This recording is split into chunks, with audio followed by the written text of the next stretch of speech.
And here he is, ladies and gentlemen. We figured this thing out. The guy who is going to single-handedly bring the All-Star game to Sacramento by building multiple 5-star hotels and adding anywhere between 200 and 450 feet to the square to the convention center, depending on who you believe. Our man James Ham. Well, James tells a story too, real quick, that he sought off some table space or whatever in the media area for the Kings too. Like James is ready to go. That's a shoot. Yep. James walked into the arena with a saw, and no one questioned him. No, just let him. That's James. It's James. It's fine. I have asked if I can bring a saw. I have. I have not been able to cut the end of the table off because it's a clear fire code issue. I did. You guys are goners if something ever happens. Like, no, we're stuck. Yeah, we're done. totally stuck. Yes, JA, you guys are cooked.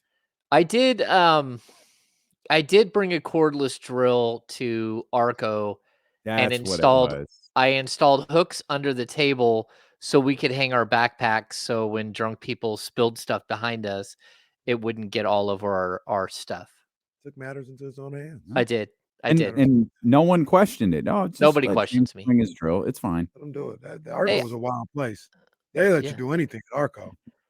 I helped build the downtown plaza when I was coming out of high school, and also Secretary of State's office. Hotel. Yeah. Did you see that, James? The I guess there's an article or updated requirements to getting the All-Star game. Did you see that? Yeah, I saw it. Yeah, I don't know what the specifics are of downtown. I don't know what's considered a 5-star hotel. I don't know if the Sawyer is a 5-star hotel.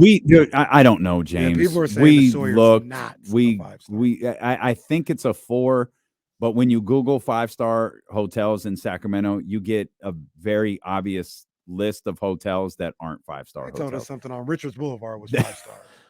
It's right next to it's right next to what is over there, Club Fantasy or whatever. It's right there. That's where the Warriors can stay. They can stay in that hotel. The Warriors stay there. Draymond stays out at Hard Rock. It's one of our themed hotels in Sacramento. Yes. Hard Rock. That hotel there is for people who have dogs and no home. That's where that hotel is. Yeah. We're a little rough downtown. I mean, like, look, if you want to get the All-Star game, you're going to have to go all out. And that means you're going to have to build a couple of hotels. And I don't think that's worth it to anybody. I don't know what the square footage is of the Sacramento Convention Center, but yeah, don't Google that either, because we've gotten 47 answers over the course of the last 2 hours. We're all operating off the same internet, but can't come to a consensus. Well, the other killer was the international flights. I think we have some, but they said you need at least 20 international flights. I don't know what international flights we have. Maybe we got a ton. They all go to Mexico, but we got Cabo, we got Puerto Vallarta, we've got if you fly to San Francisco, land, add new passengers, take that same plane to an international city, does that count as an international flight? Well, I mean, it is Sacramento International Airport, so there are international flights. I just don't know where they go. I don't think when I have flown to Europe, it's been out of San Francisco. So, like, anytime I leave the country and go far away, it's out of San Francisco. Sacramento, I mean, we booked flights to Cabo for July or June. We'll do a free agency from Mexico again this year. Yeah, that's a shoot. It worked last year, right? It did, and worked just fine. Did it? We didn't get anybody. Well, Monty's sitting in his office. I can't do anything. James is in Cabo. Where were you when we got Malik Monk? Were you in Cabo then? We didn't get it. Wait, okay. So first of all, I did break from Puerto Vallarta that the Kings were back in negotiations with Harrison Barnes. It's true. Also, I did break from there that they were negotiating the extension with Mr. Sabonis. You broke that 4 months earlier, but that's fine. Go ahead. Yeah. And then on top of that, the Trey Lyles signing, I had that as well. Maybe I was 3 seconds behind somebody else, like to hit the That's button. because you followed proper protocol. Yeah, it's because I did. Yeah, because I did I not didn't. I follow. just tweeted it. Just did what he We had to just do, and tweeted that's why it. we beat That's the Shams. only reason we beat That's why my Shams. man beat Shams. That's You know what I mean? Step your game up, Shams. the only Step your reason. game up. Hey, real quick, because I know we're talking a lot of Kings with James. Can I get the final 2 leaderboard awards? Yeah, 'Cause yeah. I'm there's one I'm really interested in. So the Worldwide Woe, once again, is put out, his leaderboard. He does it every week of all the postseason awards. And there's actually 3. So for Coach of the Year, Chris Finch is his leader right now. For Clutch Player of the Year, Steph Curry is leader right now. SGA has been there most of the year, but he gave it to Steph. And for Executive of the Year, I'm thinking I'm seeing this right. He's got Brad Stevens. And a guy that always gets crazy praise, I think actually deserves it this year. I think it should be Sam Presti. Okay. Okay, but you do I understand why it would be Brad Stevens. I do too. He brought in Porzingis. He took the risk of trading got- Marcus Smart. You got I mean, Holiday as well. yeah, he got Drew Holiday. Yeah, no, I mean he's gonna. There's a good chance he's winning a ring. I So think I don't I'd have a be problem with more. that. Yeah, I think I'd be more likely to lean Mark Daigneault for Coach of the For Year coach, than over Chris Finch. Chris Finch? Yeah. me I and mean, when I guess Joe Mazzola can't win it.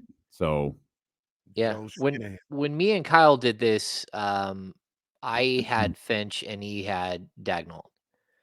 Okay. So I mean, I think Chris Finch is right there.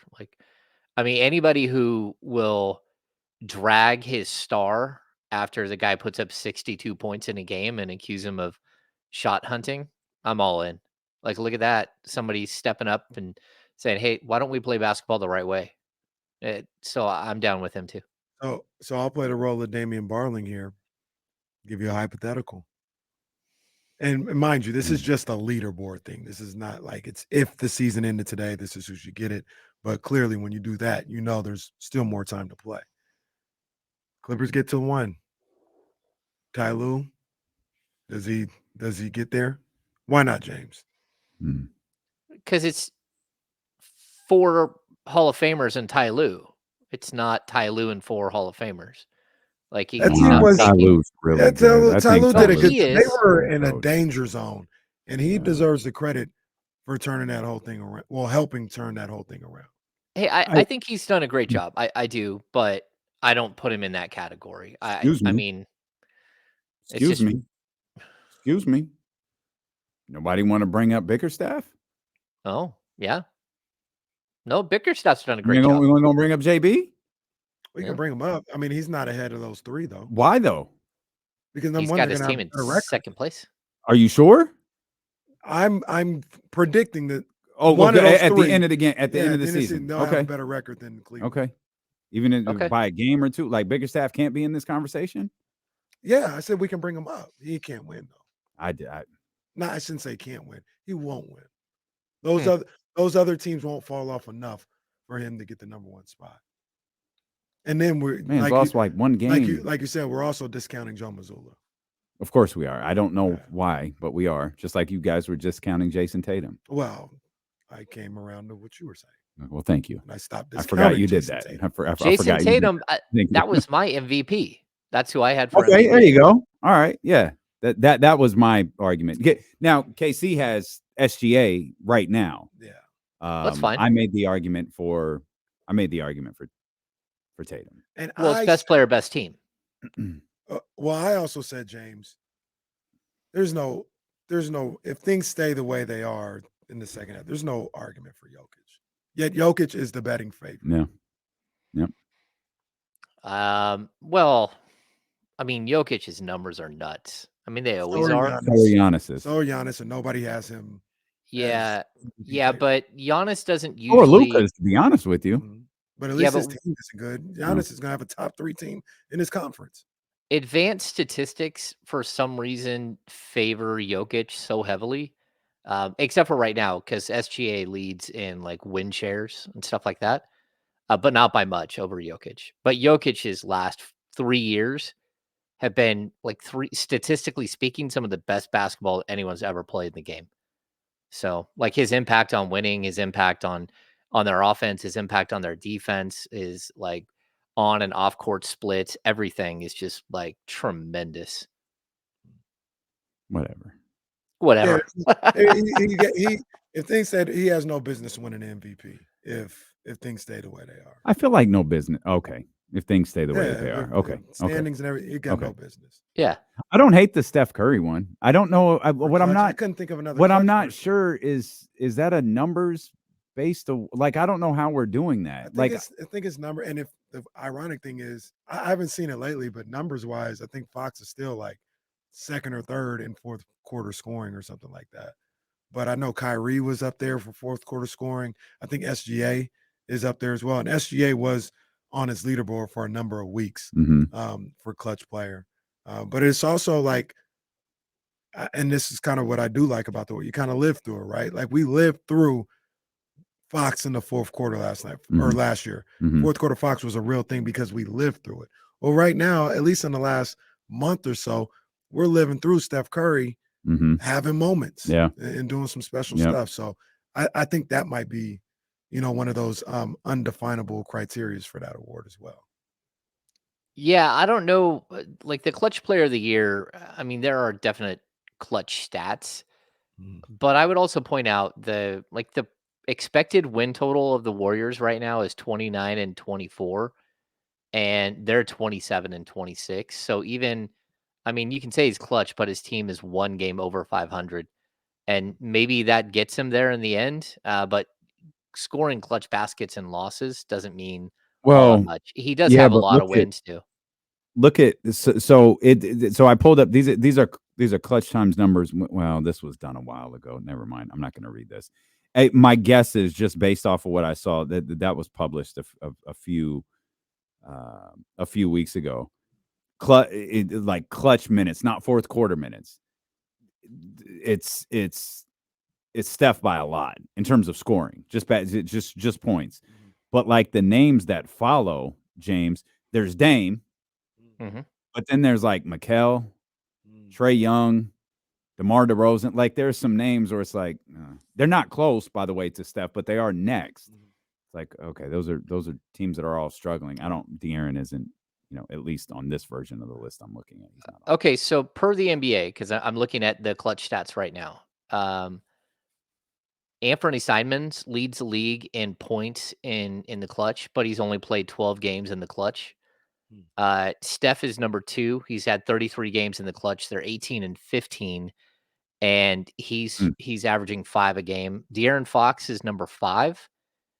In 22 clutch games this year, the team is 13-9, and he's averaging 4 points a game. Kyrie is right there with him. Mikal Bridges and Joel Embiid are both they're number 3 and number 4. They're tied at 4.1 points in the clutch. And clutch is defined by, is it last 5 minutes of the game within 5 points? Those are clutch minutes. Yes. Yeah. So that's I mean, again, I don't know how to really like put an exact science on We just podding, how man. you judge it. We're just talking. The award is just podding. Yes, it might be. Yeah, it might be. Because it can't just be clutch, because you could score a whole bunch of minutes in the whole bunch of points in the clutch in like one blowout win, and then lose like 3 other games in the clutch where you don't hit anything, and that's a little funky too. And that's why I kind of like the award too. I don't know what all the voters' criteria is, but for me, part of it is like you live through the season. You know what I mean? I don't know what the numbers say, but man, every time I turned on Game Time or Twitter, such and such was having a clutch moment this season. So he's the clutch award, and then sometimes that's enough of a criteria to get that award. That's what I like about it. Sorry? Guys, both of you. There was another NBA question I thought was pretty interesting. I'd like to hear what both of you guys say. This jackass Josh Eberle or whatever. That's a Toronto guy? Yeah. Okay. Do give him a tip my hat here. This is a good question. Okay. What would you call him a jackass for? Because he said some slick stuff. Well, he before, did. Like a jackass. Well, But he says if your team could rent any player in the NBA for their playoff run this year, caveat being said player can't have ever been an all-star and can't be a rookie, who would you pick? And that's a lot to think about. Can't be an all-star, can't be a rookie. I think a lot of people responded with these 4 names. So he did a poll or whatever, right? OG, Yep. Desmond My Bain, first. Mikal Bridges, and Jamal Murray. Oh, Mikal Mine would be Mikal. Yeah. For the Yeah. Kings, Yeah. for the I think Kings, I'd mine take would be Mikal. Mikal Bridges. Yeah, it'd be Mikal's- Bridges and then OG. Monty It needs has to to- call Sean. She ain't even an all-star, bro. What you talking about? He ain't even an Right. all-star. Take these 2 first-round picks and keep it moving, dummy. Do that. Do that. Dummy. But yeah, man. That's a good question. That is That's a good one. Man. And Mikal, that man, That's a I'd good one. rent Mikal Bridges. Yeah. For Yeah, that's a good one. We could That's have a a good long one. playoff. So we're run if renting that players happened. now, huh? That's what we're doing. And Make it happen, Adam. no, happy Black History Month, everybody. Jesus, Kenny. Biggest takeaway from practice yesterday, Hammer. It seems like there was a lot. Yeah, I mean, I think that there was a good vibe. I think that De'Aaron Fox had a nice little shot that he put out there, for the guys that made it to All-Star Weekend. I'm sure they're exhausted, but the rest of us here, folks, we're feeling real good and rested up. De'Aaron talked about his shoulder a little bit. His shoulder's been Mhm. bothering him for, I don't know, probably a month. And Grayson Allen didn't help him there in the Phoenix Suns game. Shocker. Yeah, which I don't know if I don't know if he's considered a dirty player because Reggie Miller doesn't know that question. But yeah, Grayson Allen clearly accidentally clotheslined De'Aaron Fox, and then trying to catch him threw him into the stanchion on his sore shoulder. But Keegan Murray, same thing. Keegan Murray's got a bunch of bruises, bumps and bruises that he needed to heal up. He got away from the game a little bit, spent some time with his mom, who met him at All-Star Weekend, and kind of clear their head. I think for me, it was about like not just a physical getaway, but the mental getaway, and like being able to reset yourself to get away from the group a little bit and then come back together and come up with some shared goals, some common ground where you can move forward in a good way. And then De'Aaron Fox parroted a lot of what Mike Brown said, which is always interesting when you get a player who does that.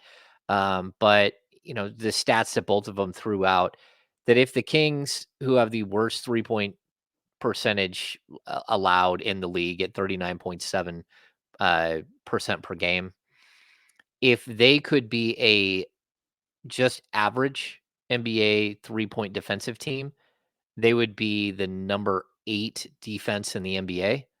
But because they're not that, they're number 18. And so that's one of their main things. Like if they can clean up during the break here, a couple of days off to, watch some film and to practice a few things. But their goals are to fix that. And then on the offensive end, push the pace, get to the free throw line more, hit free throws. And again, by getting the pace cranked up, they think that will lead to more paint touches, and that will also lead to more free throw attempts. And then they've got to hit their free throws. And I think the biggest thing for that is that De'Aaron Fox and Domantas Sabonis are both shooting so far below what they did last year from the free throw line. And the Kings are 30th in the league in free throw percentage. And there's something like 12th in the league in getting to the line, but 30th in percentage.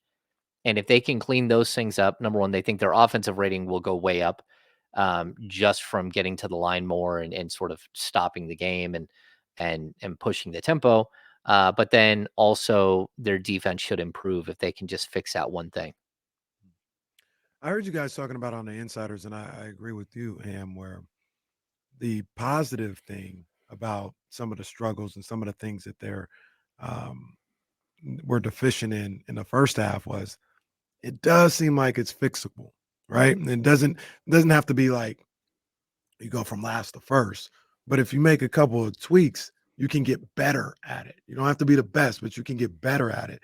And some of those things like pace, like defending the 3-point shot, if you make tweaks and you just get a little bit better, it feels like it could be worth 4 or 5 wins for this team, and that's the positive. It's not like, at least it feels to me, they just don't have it. Like they don't have a good enough roster or personnel or anything. No, it seems like they need to tighten some things up and they can be what they were last year, maybe even better. Yeah, I think pace is an interesting thing, right? So this team has no reason not to push the pace, but there have been times this season where they just don't. And you're kind of stunned by it, especially that time when De'Aaron Fox went down for 5 games and they just stopped pushing the tempo. On the season, the Kings are 11th in pace at 100.58, but over their last 15 games, they're actually number 6 in the league in pace. So we're already seeing them ramp up. And to your point, Casey, I think the items that they point out are fixable items, right? It's not like you've got Shaq and Chris Dudley on your team and DeAndre Jordan, and you're talking about trying to fix your free throw shooting. That's not. We're talking about guys who, last year De'Aaron Fox shot 78% from the line, and this year he's shooting 70 point something. And Domantas Sabonis shot 76% or something like 74%. And right now he's at like 68. Like these are things that you can expect players to get better at that should not be this bad.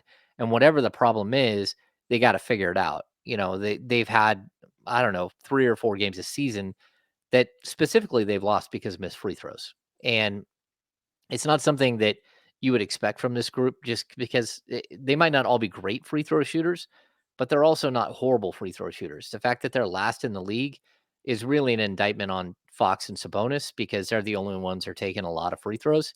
But it's also an indictment on Harrison Barnes for not getting to the line more. He's down 3 free throw attempts per game over last season, and he's a guy who shoots 82%. That's how you balance that out a little bit. So I think that item right there is easily fixable. Hit your free throws, but also if you're the aggressor and you're running and you're sprinting and you're pushing the pace, you will get more free throw attempts just by getting in the lane and getting fouled. So that's one issue. And then the 3-point thing, like Mike talked about it a little bit with schematic and all that. Like they're making some tweaks to the schematic, but not a lot. What they want is players to listen and to do what they're asking them to do. And if they do that, they think that they'll be just fine. But they've got 54 games of proof that that's not the case. So I'm not sure about that one. But just increasing what you're doing and trying to, the second and third effort thing, I think that can help you. If players do start locking in and doing exactly what Mike and Jordy and this coaching staff is asking about, getting to guys' hips, not letting them get wide open looks, that could help them. And then I'd also throw out the other thing. In the second half of the season, there's going to be a handful of teams here that don't care. And that means that you're going to play some games that for you matter a lot and for them don't. And I don't think players, intentionally miss 3-point shots, but they're not going to be as locked in. I don't think that there's a way for the Kings to actually give up over 40% from 3 on the season. And if they do, something's like horribly wrong. Like whatever you're doing schematically has to change because that means that your players weren't locked in or mentally capable of understanding what you wanted them to do in order to reduce that number over an 82 game schedule. You mentioned, Mike, there was a certain confidence level that this could be fixed. Mhm. Why do you think they were so confident in the way that they were addressing this yesterday? Because I got that impression too from both Mike and De'Aaron, particularly from De'Aaron. Yeah, I think it's because, when you've been around the game for a long time and, I've watched so many games. So when you're watching a game and you're like, okay, a team is beating you, they're up 12, but they also haven't turned the ball over once and they're the worst turnover team in the league. And they're a team that shoots 34% from 3, but right now they're shooting 47%.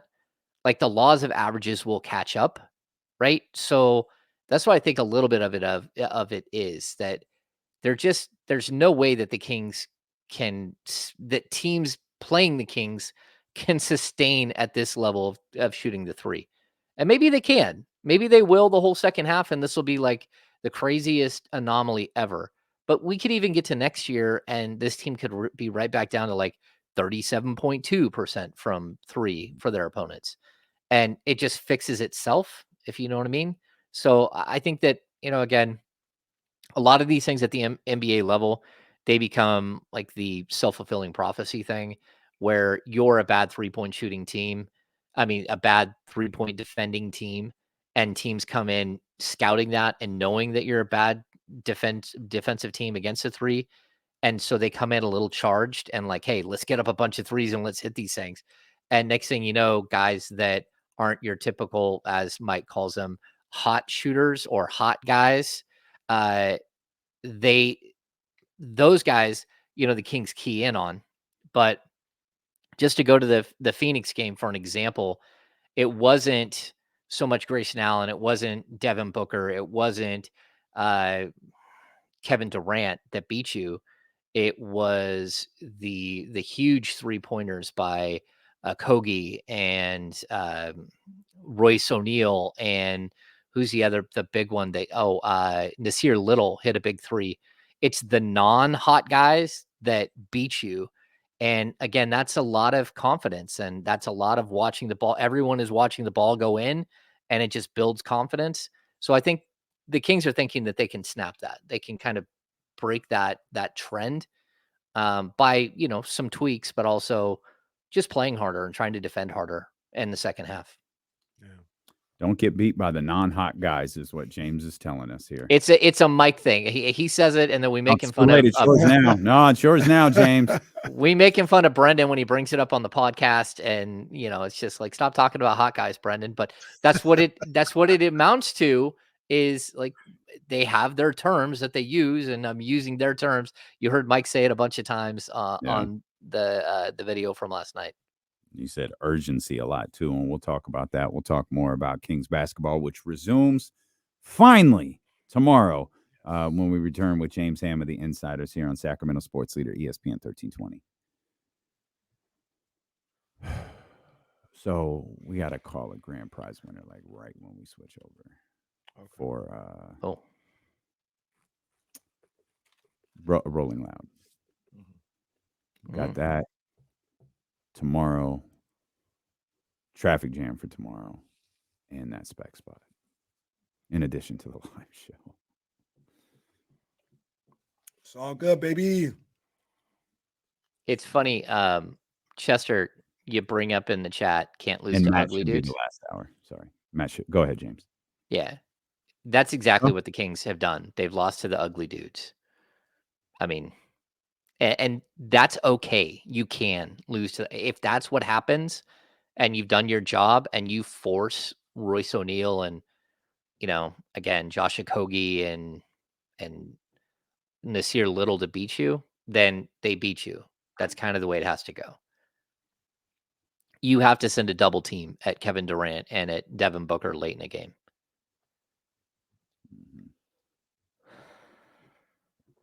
Yeah. That's funny, Jordan. Well, do what we can. Kyle was doing all sorts of work on this computer.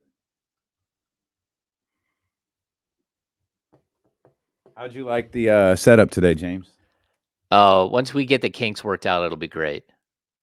Yeah, we just had a lot of kinks. James is just begging to be paused here today.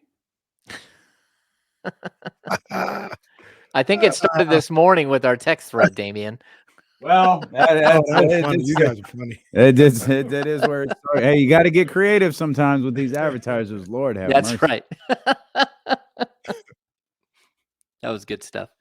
Got to get creative. I talked to Kimberly about that yesterday. I'm like, hey, I don't know if anyone else has said anything, but not it.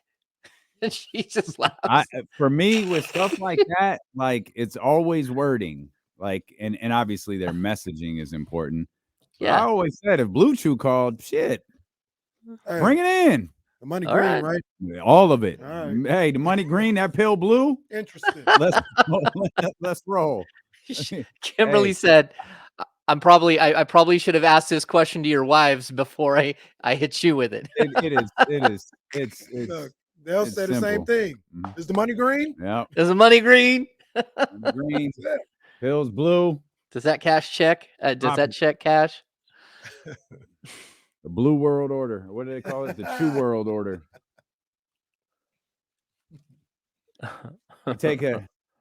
You take a caffeine before you work out. Boom. Take one of these before sex. You're in the game. There it is. Easy work. Hmm.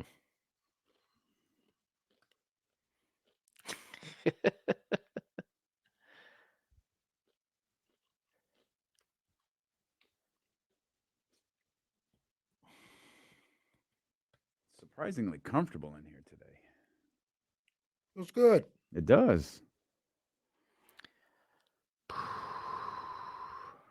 Okay, so Groovy Greg, if the Kings sign Malik to a 1-year contract in the offseason, can they then sign him to a longer term deal at a higher salary after that? Not until later, not until that expires. So you can't sign a guy to a 1-year deal, get his Larry Bird rights, and then like a week later sign him to a long-term deal. And you can't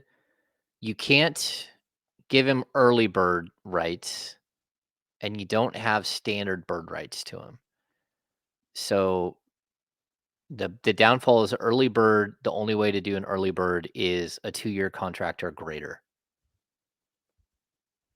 But I think there is a way to rescind his rights. Well, you could always just give him the MLE, which is going to be like right around 12.5, 13 million, which would be like a $3 million raise. But I would, if I'm him, I'm taking a $78 million 4-year deal. And I would. Back, James. All right. Coming back, James.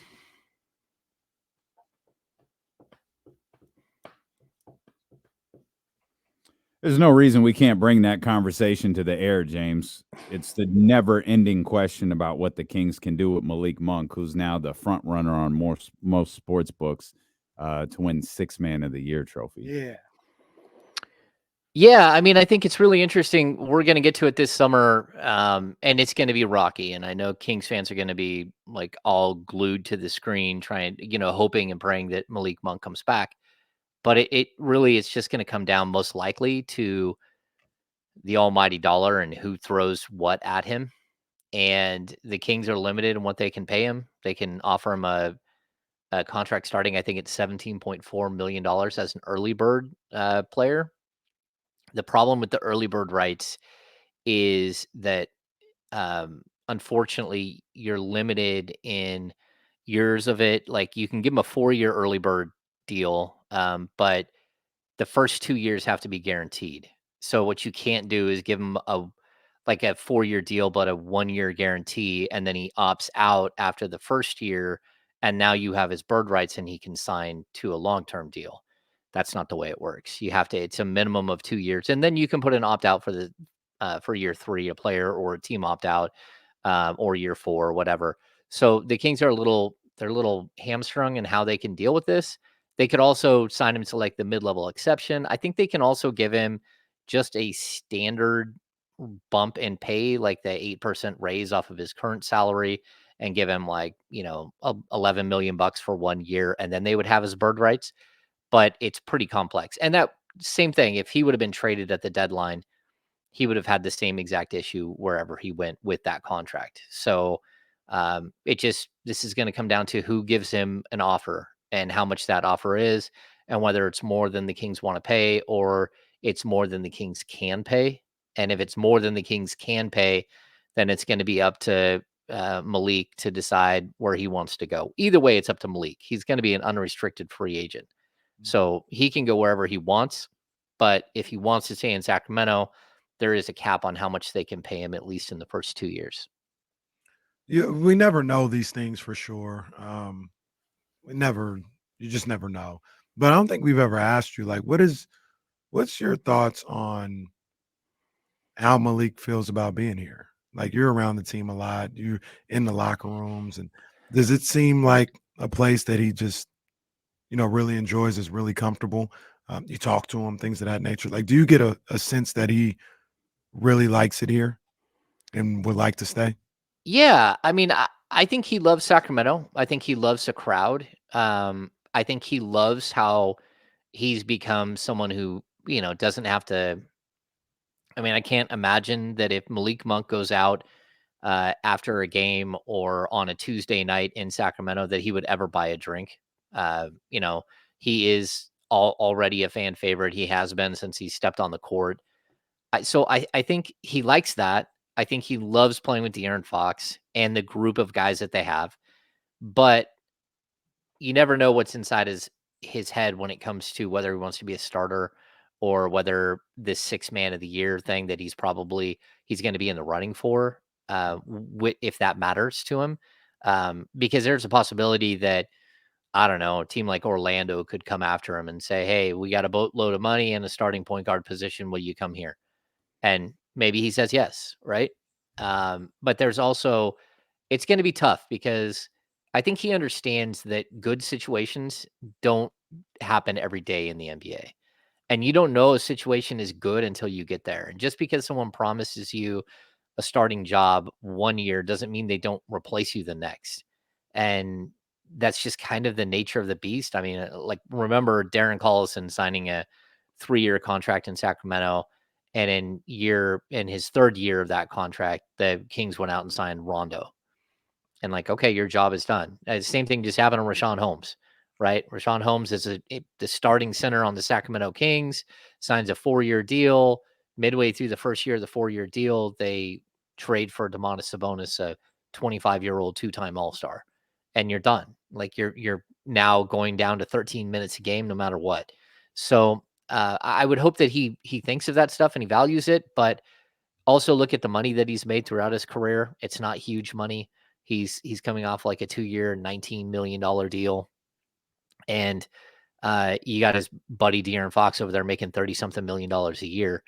And you could see that, him and I think his brother plays a big role in what he does in these situations, that they're going to have a little bit of say and push him one way or another. When it comes to, like, get your money. That's the league, right? Go get your money. And some people are going to say, well, $17.5 million sounds like a lot of money. You're right, but so does $28 million, and you just don't know what someone's going to offer him. Yeah. And $28 million in Texas versus $17 million in California. That's a difference of, like, that's so much money. It's a A lot. difference between making The like, difference of a lot. yeah, like making $9 million and making like $23 million. Hmm. That's a huge difference. So we'll have to see how it all works out in the end. That's the future, obviously, and it is a future that Kings fans are concerned about. Let's talk about the immediate future. Tomorrow, Kings take on the Spurs. What do we know about Domantas Sabonis and his illness? I'm assuming he wasn't at practice last night. He certainly wasn't at practice today. What do we know about whatever Domas is battling? I didn't notice whether he was at practice yesterday or not, to be honest with you. I wasn't looking around to, like, it looked like everyone was there, and I wasn't singling out anyone that might have not been there. I wasn't at practice today because practice And to was at be clear, 12:15. I want to make sure people understand when we say you're at practice, practice is over when you guys walk Oh, in, yeah, and yeah, or yeah. it's wrapping up. It's not like they're running drills up and down the floor, and James is like, I didn't notice Domas wasn't there. No, you guys go in when kind of practice disbands a little bit, and that's Yeah. when Dean and Keegan and Mike Brown come over to you. So I just want to make sure, we laid that out, and then you missed practice today. Yeah, plus there was a lot of extra bodies at practice. So all of the two-way guys were there. You had some extra bodies in the gym. I don't know. We'll find out. I think it's at 4 o'clock, 5 o'clock. They've got to put their 4:30 or 5:30. They've got to put out their medical for the day. It could have gone up at 3:30 while we're on the air. I haven't looked. But I like he's got some sort of illness. So I would be surprised if he wasn't questionable for tomorrow, and they'll see how it goes. Again, I could look back at the video that I took last night and see if I saw Domas in the crowd, because I think I would have noticed if he wasn't there, and it looked like everyone was. Like I said earlier, Nothing posted on the injury report yet. Okay. like I said earlier, get that man some Theraflu, because it don't matter who we playing, we need him out there. You know what I mean? But we're really going to need you out there tomorrow. Yeah, hopefully he gets well soon. But this team coming back from the All-Star break, you talked about being physically, getting some physical rest, mental rest as well. I heard some of the comments. Damien kind of feels the same way. Sounds like these guys, they understand the task at hand, and I feel like they're ready for this stretch run. They're ready to attack it with a certain level of focus and a certain level of energy to try and get this thing done, get in the playoffs once again. Yeah, if you would ask me like a week and a half ago about that, I would have been like, man, I don't know what to tell you. Like, I don't know where their level of focus is or anything else. But what I saw in the final two games, the game against the Suns, the game against the Nuggets, showed me that there's a good chance that we're going to see a different team coming out of the gate here. That this is going to be the Kings that we're used to seeing, or closer to the team we're used to seeing. They'll have bad nights. They'll have nights against teams that they just can't beat because they don't have the length and athleticism to beat them. But I also think that there's a good possibility we see a more cohesive unit that's ready to roll, that's kind of put some stuff behind them and is ready. Because that's what we saw. Like that win against Denver did a lot for me. Like, I thought it was gritty. I thought that, when the shots weren't falling, they didn't lose their energy and their effort. They kept fighting. Keegan Murray starts 0 for 5 from the field, but he's still flying around. He's still getting in people's face. He's still got a couple of foul calls, but I thought it was like a general theme for everybody who was on the court. Like, let's go. Like, we've got a job to do here. Let's finish this thing. And if they come out with that, I think they can win, 19 or 20 games of the 28 in the post All-Star break, like sprint to the finish line. But, you know, we'll see. They have to maintain whatever that energy was we saw last week. They have to maintain that. And I think last year proved me wrong. I didn't think that they would be as good as they were down the stretch, where they finished like 16-9, something like that. But that's last year, and this isn't the same team, and you got to figure it out. Every year is a new puzzle, and you got to figure it out. This is not the same group, even though it looks like it's the identical group, but it's not the same group. They don't play the same way. They don't look the same way, and they still have to, I think, find an identity, and they need to do it quickly coming out of the gate. The identity to me feels like De'Aaron being closer to the 30-point per game scorer he was to start the season. Maybe not above that number or exactly at that number, but closer to it. Mm-hmm. And then one of these other guys who has played well in some different part of the season, whether it was Harrison or Kevin Huerter, these guys got to find like some form of a vibe to where they don't disappear for a few weeks or take turns disappearing for a few weeks. We've got to get these guys to hit on all cylinders. And as we outlined on a number of occasions on this show and on the Insiders from 10 to 12 here, that's not something that's happened this year. Domas and De'Aaron have been in sync, but there's Malik, and then there was Huerter for a while, and then there was Barnes for a while, but at no point did a collection of guys get rolling together for a lengthy period of time. Yeah, I mean, we haven't seen this team fire on all cylinders except for maybe one or two games the entire season.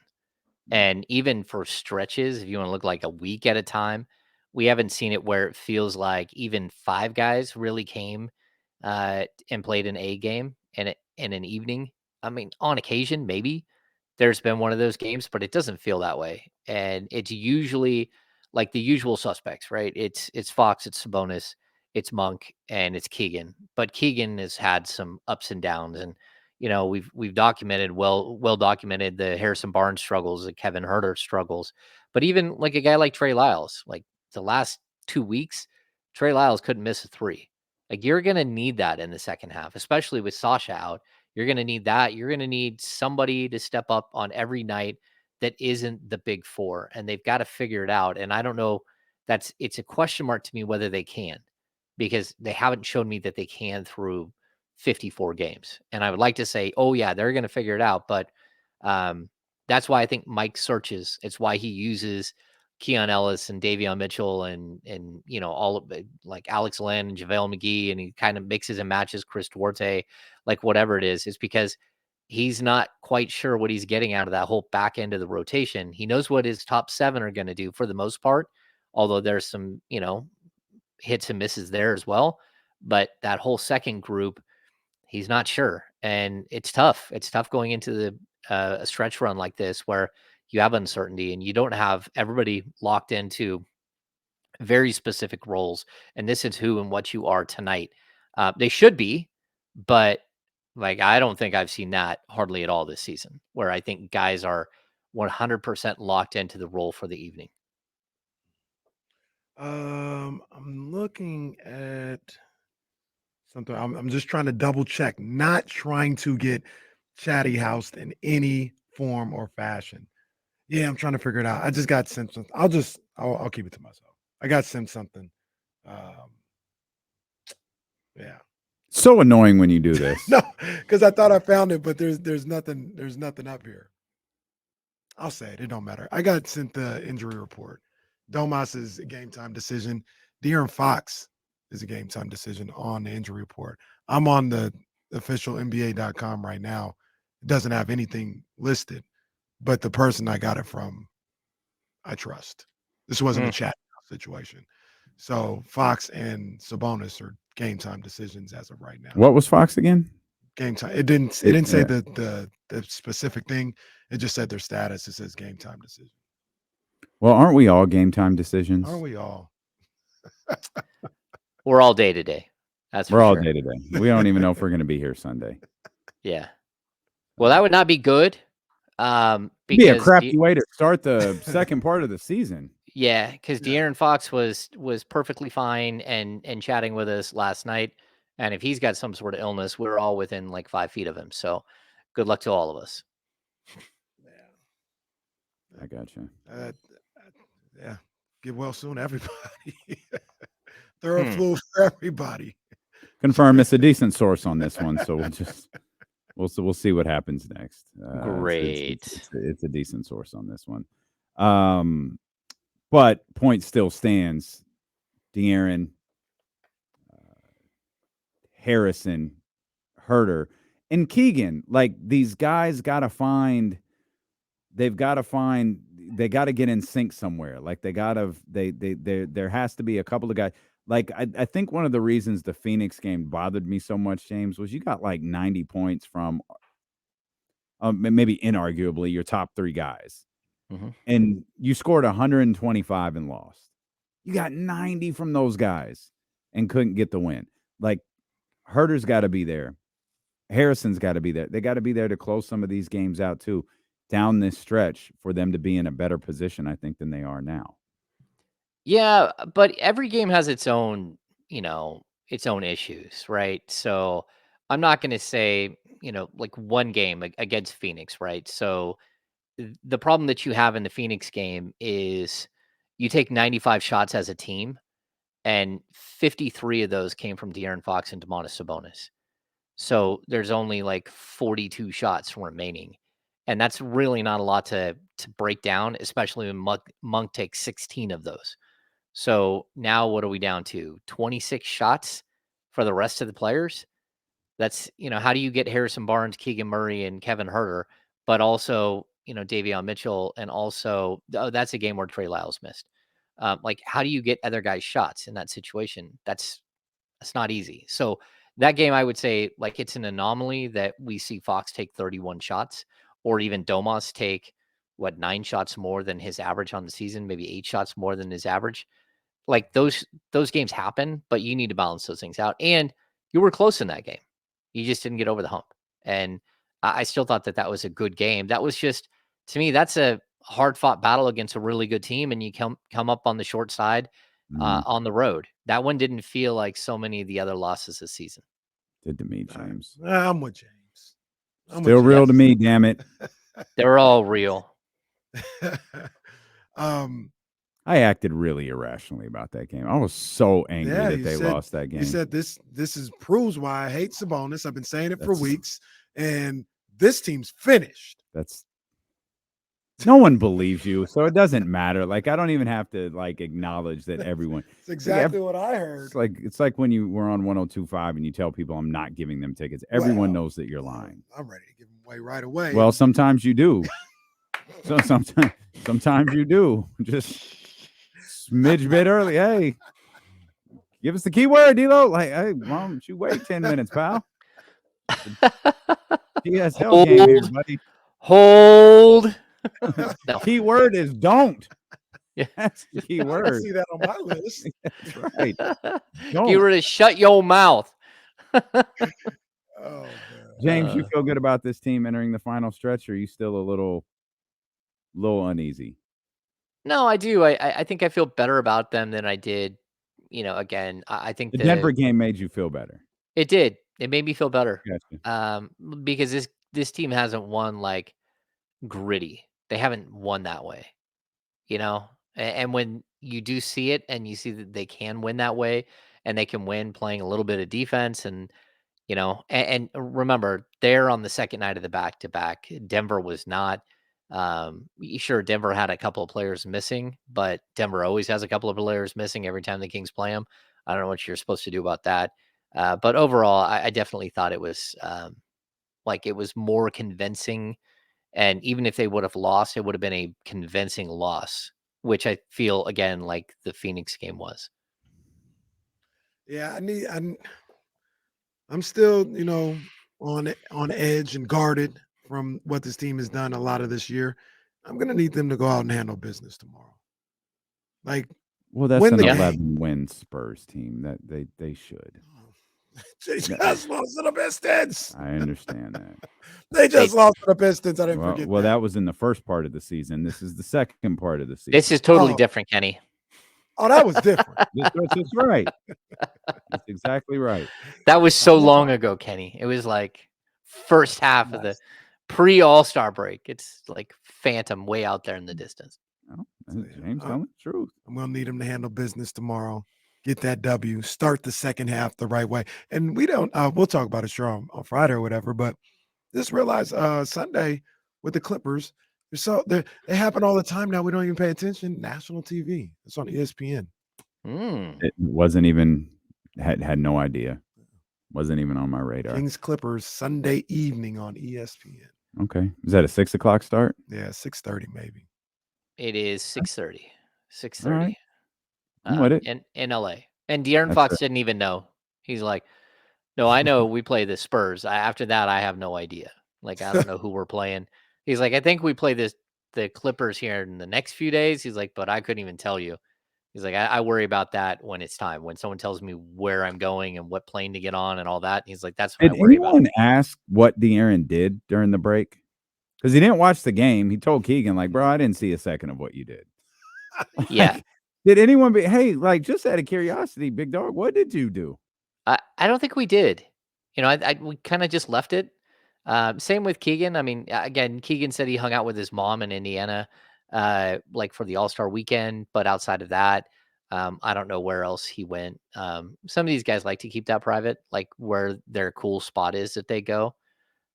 You never know. I think Malik Monk was probably out on a golf course somewhere. He's taking up golf. Oh, he definitely was. That was on Instagram. Oh, was it? Yeah, Malik. Oh, yeah, Malik was outside for sure. When did that happen?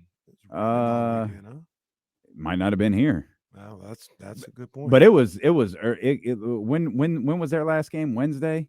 Yeah. Yep. This legit might have been Thursday or Friday. Like my man went out golfing quick. Yeah, of course. Yeah. Yeah. It's also possible that. Well, I think I know where he went, and it's not here in California. But that he just hopped the plane straight from Denver and brought his clubs with him on the trip, and then dropped off, wherever he was going to go next.